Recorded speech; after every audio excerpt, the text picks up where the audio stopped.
Please welcome Mr. Paul Brown.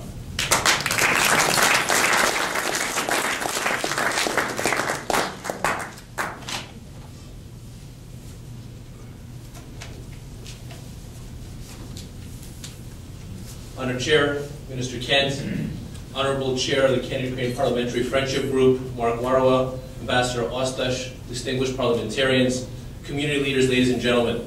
Before I begin my formal remarks, I just want to take this opportunity and recognize two individuals who were really the main organizers of this evening, and that is Mark Warawa, the chair of the Friendship Group, and Ambassador Ostash, who is the ambassador of Ukraine to Canada.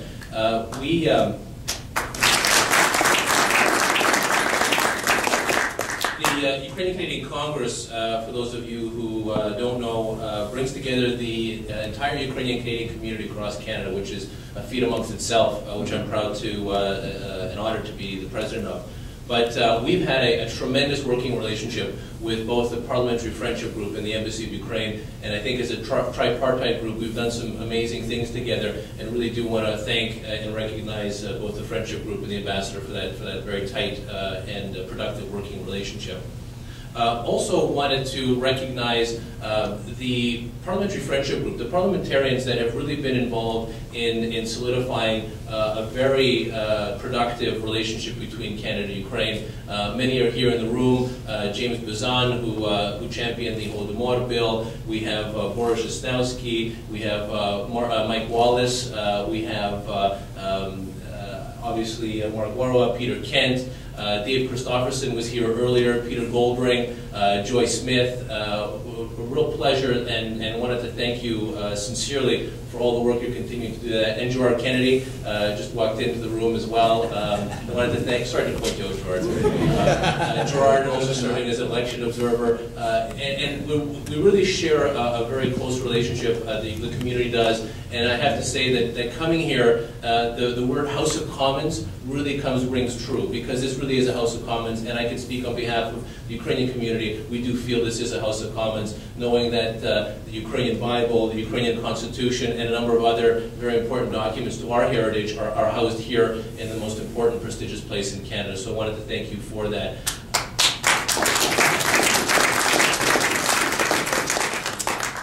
And perhaps this isn't the appropriate time, but I don't know if there will be another time to also recognize and thank the work of Robert Haig, who this year is, I understand, retiring, unless you've changed your mind since last week, since we've spoken. But Robert is the Director General of the Department of Foreign Affairs and International Trade, and has done amazing work in fostering also very key relations.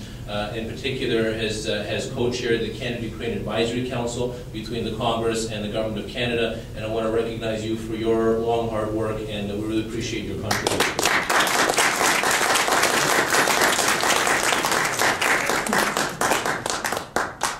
Today, Ukrainian Canadians are proud to celebrate the 300th anniversary of Ukraine's first constitution.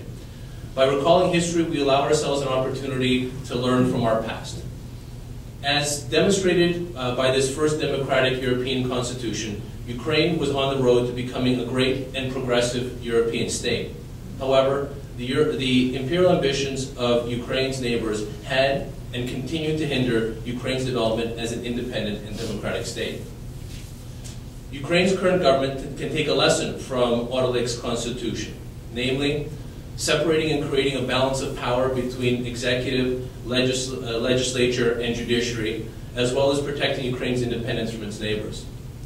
There are many parallels to be drawn between the events of 300 years ago and those unfolding in Ukraine today. A key ally to Ukraine at that time was King Charles XII of Sweden, who was conferred in the Articles of the Constitution the title of, quote, Protector of Ukraine and responsible for the preservation of its integrity, rights, privileges, and borders, end of quote. Today's Ukraine needs Canada to be the Sweden of 300 years ago.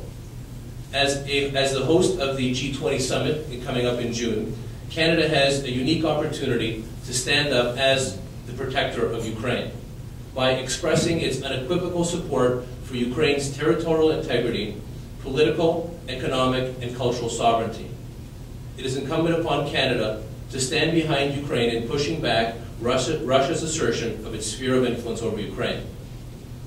I would like to recognize and congratulate the Government of Canada and our parliamentarians for all the work they have done in developing strong bilateral relations with Ukraine.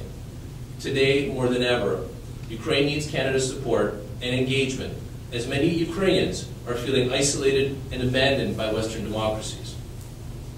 In celebrating 300 years of the first democratic European Constitution, let us remember in which geopolitical context it was introduced and appreciate that Ukraine today is in a similar precarious position which needs Canada's full attention and support, which I'm confident we can count on the Government of Canada for. Thank you.